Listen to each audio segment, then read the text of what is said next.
भारत में साम्राज्यवाद की शुरुआत और विकास का श्रेय दिया जाता है मगध को। मगध राज्य की आरंभिक राजधानी थी गिरिवज्र या राजगीर या राजगिरी। महाभारत तथा पुराणों के अनुसार मगध का सर्वप्रथम राजवंश था बृहदत्त वंश। मगध जनपद का संस्थापक है बृहदत्त तथा जरासंध। मगध साम्राज्य का वास्तविक संस्थापक था बिंबिसार। बिंबिसार एवं अजातशत्रु किस वंश के थे? हर्यक वंश। मगध साम्राज्य का उत्कर्ष प्रारंभ हुआ था बिंबिसार के शासनकाल में। बिंबिसार ने किस राजकुमारी के साथ विवाह किया था? कौशल देवी, चेलना, खेमा सभी। बिंबिसार ने ब्रह्मदत्त को पराजित कर कौन सा राज्य जीता था? अंग। हर्यक वंश का दूसरा शासक था अजातशत्रु। राजगीर में दुर्ग तथा स्तूप की स्थापना मगध के किस शासक ने की थी?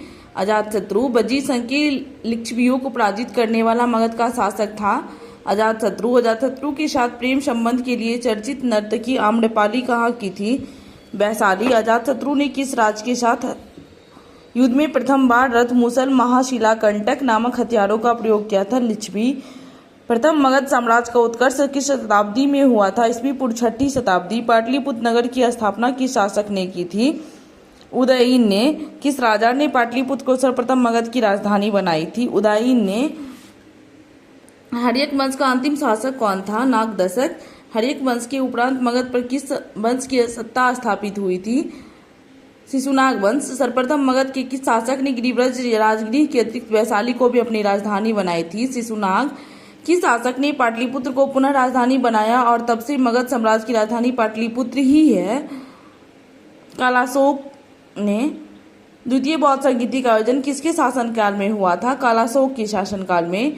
द्वितीय बौद्ध संगीति का आयोजन कहाँ पर हुआ था? वैशाली में। द्वितीय बौद्ध संगीति की अध्यक्षता की थी साबक मीर ने। नंद वंश का संस्थापक है महापद्म नंद ने। मगध के किस शासक को कली का अंश परशुराम अवतार, क्षत्रियों का नाशक, सर्व छात्रक, एक छत्रक और एक राट कहा गया है? महापद्म नंद को। नंद वंश का अंतिम शासक कौन था? घनानंद। प्रथम बौद्ध संगीति का आयोजन किसके शासनकाल में हुआ था? अजातशत्रु। प्रथम बौद्ध संगीति का आयोजन कहाँ हुआ था? राजगिरी या गिरिवज्र में। प्रथम बौद्ध संगीति की अध्यक्षता किसने की थी? महाकश्यप ने। मगध साम्राज्य में कलिंग का विलय सर्वप्रथम किया था महापद्म नंद ने।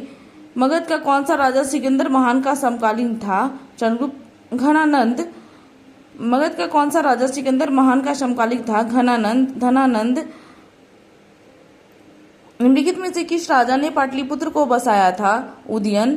मगध के शासक अजातशत्रु ने किसके आक्रमणों के प्रतिरोध में गंगा और सोन के संगम पर अवस्थित पाटलिग्राम को सुरक्षित तथा किलों को सुसज्जित किया जो आगे चलकर पाटलिपुत्र नगर बना? वैशाली के बृजियों के। मौर्य साम्राज्य का संस्थापक है चंद्रगुप्त मौर्य। मौर्य साम्राज्य की राजधानी है पाटलिपुत्र। चंद्रगुप्त मौर्य ने मगध की सत्ता किसकी सहायता से प्राप्त की थी? चाणक्य या विष्णुगुप्त। मौर्य साम्राज्य की स्थापना हुई थी 320 ईस्वी पूर्व में। यूनानी दूत मेगास्थनीज किसके दरबार में पाटलिपुत्र आया था? चंद्रगुप्त मौर्य के। मेगास्थनीज का पाटलिपुत्र आगमन हुआ था 315 ईस्वी पूर्व में। चंद्रगुप्त मौर्य के दरबार में मेगास्थनीज को भेजने वाला शासक था सेल्यूकस। किस शासक के शासनकाल के समय मगध पर 12 वर्षों का भीषण अकाल पड़ा था? चंद्रगुप्त मौर्य। चंद्रगुप्त मौर्य का प्रधानमंत्री था चाणक्य। किसने मुक्ति दिलाने के कारण चंद्रगुप्त मौर्य को भारत का मुक्तिदाता कहा है? यूनानियों ने। वह स्रोत जिसमें पाटलिपुत्र के प्रशासन का वर्णन है इंडिका। नंद वंश के पश्चात मगध पर किस वंश के शासक ने शासन किया? मौर्य वंश ने। मेगास्थनीज की पुस्तक का नाम है इंडिका। अर्थशास्त्र के लेखक है कौटिल्य। पाटलिपुत्र की शासन व्यवस्था का विस्तृत वर्णन किस विदेशी यात्री वृत्तांत में मिलता है? मेगास्थनीज में।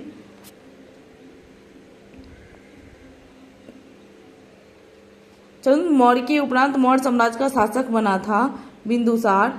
किस मौर्य शासक के दरबार में आजीवक भविष्यवक्ता पिंगलवत्स रहता था? बिंदुसार के। अशोक द्वारा अपने पड़ोसियों के साथ मैत्रीपूर्ण संबंधों का उल्लेख मिलता है शिलालेख 13 में। तृतीय बौद्ध संगीति का आयोजन किसके शासनकाल में हुआ था? अशोक के शासनकाल में। तृतीय बौद्ध संगीति की अध्यक्षता किसने की थी? मोगलीपुत्र तीस ने। तृतीय बौद्ध संगीति का आयोजन कहाँ हुआ था? पाटलिपुत्र में। तृतीय बौद्ध संगीति का आयोजन कब हुआ था? 251 ईस्वी पूर्व। किस मौर्य शासक ने कलिंग पर विजय प्राप्त की थी? अशोक। किस युद्ध में हुए भारी तबाही तथा जान माल की हानि को देख कर अशोक का हृदय परिवर्तित हुआ। उसने युद्ध नीति त्याग कर धम्म नीति की घोषणा की। कलिंग युद्ध में अशोक का धम्म था नैतिक आचार संहिता। मौर्य साम्राज्य का केंद्रीय न्यायालय कहाँ स्थित है? पाटलिपुत्र में। अशोक ने अपनी धम्म यात्रा के अंतर्गत सर्वप्रथम किस जगह पर यात्रा की थी? बोध गया। अशोक ने अपनी धम्म यात्रा के अंतर्गत बोध गया की यात्रा अपने राज्याभिषेक की किस वर्ष में की थी? 10वें वर्ष में। अशोक के स्तंभ लेख बिहार के किस जिले में है? चंपारण में। बिहार से प्राप्त होने वाले अशोक के स्तंभ लेख नहीं है रूमनदे, लौरिया अरेराज, लौरिया, नंदनगढ़, डामपुरवा, ये तीनों बिहार में है। रूमनदे बिहार में नहीं है। अशोक के समय मौर्य साम्राज्य में 5 प्रांत का उल्लेख मिलता है, जिसमें से एक प्राची या प्राची प्रांत पूर्वी प्रदेश की राजधानी थी पाटलिपुत्र। पाटलिपुत्र में स्थित चंद्रगुप्त का महल मुख्यतः बना था लकड़ी का। चंद्रगुप्त मौर्य का राजप्रसाद स्थित है कुम्हड़हाट, पटना में। किस विद्वान ने चंद्रगुप्त मौर्य के राजप्रसाद के बारे में कहा है कि इसकी शान शौकत का मुकाबला न तो सूसा और न एक बेतना कर सकता है? एरियन ने। चंद्रगुप्त मौर्य के राजप्रसाद के बारे में किसने कहा कि यह प्रसाद मानव कृत नहीं है वरन देवों द्वारा निर्मित है? फाहियान ने। किस शासक ने गया के निकट बराबर की पहाड़ियों के आजीविकों के लिए गुफाओं का निर्माण कराया था? अशोक ने। गया के समीप नागार्जुनी की पहाड़ियों में प्रसिद्ध गोपी गुफा का निर्माण करवाया था? दशरथ ने। मौर्यकालीन चामरग्राहिनी यक्षी प्राप्त हुई है दीदारगंज, पटना में। बिहार के किस स्थान से मौर्य काल में बने जैन तीर्थंकरों की प्रतिमा प्राप्त हुई है? लोहानीपुर, पटना में। पाटलिपुत्र के नगर निर्माण तथा सुंदरता का वर्णन है मेगास्थनीज ने किया है। पाटलिपुत्र को किस शासक ने सर्वप्रथम अपनी राजधानी बनाया था? चंद्रगुप्त मौर्य ने। अशोक के शासनकाल में बौद्ध सभा किस नगर में आयोजित हुआ था? पाटलिपुत्र में। किसके शासनकाल में मिस्र के राजा फिलाडेल्फस टॉलमी द्वितीय ने डियानीसियस नामक राजदूत को पाटलिपुत्र भेजा था? बिंदुसार। किस विद्वान के अनुसार चंद्रगुप्त मौर्य ने पालीब्रोथस पाटलिपुत्रक उपनाम धारण किया था? स्ट्रैबो। यूनानी दूत डिमॉलकिस का आगमन मगध के किस शासक के दरबार में हुआ था? बिंदुसार। केवल वह स्तंभ जिसमें अशोक ने स्वयं को मगध का सम्राट बतलाया है ब्राह्मणो स्तंभ। बराबर की गुफाओं का उपयोग किसने आश्रय गृह के रूप में किया था? आजीविकों ने। अशोक की राजधानी कहाँ थी? पाटलिपुत्र में। मौर्य काल में पाटलिपुत्र का प्रशासन 30 नागरिकों की सभा संचालित करती थी, जो 5 सदस्यों की 6 समितियां में संगठित थी। मेगास्थनीज का। मौर्य प्रशासन के संबंध में कौन सा कथन सही है? सभी कथन सही है। यह केंद्रीकृत, करों का बोझ अधिक था, प्रशासन तंत्र कठोर था। अशोक के संबंध में कौन सा कथन सही है? सभी कथन सही है। उसने धर्म विजय की नीति अपनाई, उसने विदेशों से संबंध स्थापित किए, उसने प्रजा हित और कल्याण के उपाय किए। दीपनाम बीए के नाम से किस शासक ने अपने आप को संबोधित किया था? अशोक ने। धम्म महामात के कार्य क्या थे?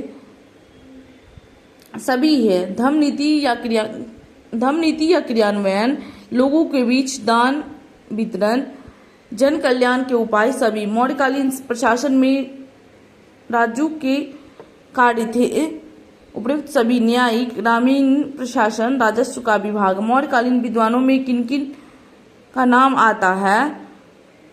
कौटिल्य, पाणिनि, उपावर्ष, सभी का। मौर्यकालीन स्थापत्य के सुंदर उदाहरण है 1, 2 तथा 3 सही है। पाटलिपुत्र रची राजप्रसाद के अवशेष, दीदारगंज की यक्षी, बराबर की गुफाएं। अशोक की धम्म नीति की जानकारी मिलती है उपयुक्त सभी से। द्वितीय स्तंभलेख, 7वें स्तंभलेख, द्वादश शिलालेख से। अशोक के किस अभिलेख में दान और धम्म दान के अंतर को स्पष्ट किया गया है? 9वां शिलालेख। मौर्य साम्राज्य के पतन में कौन सा कारण शामिल नहीं है? आर्थिक संकट।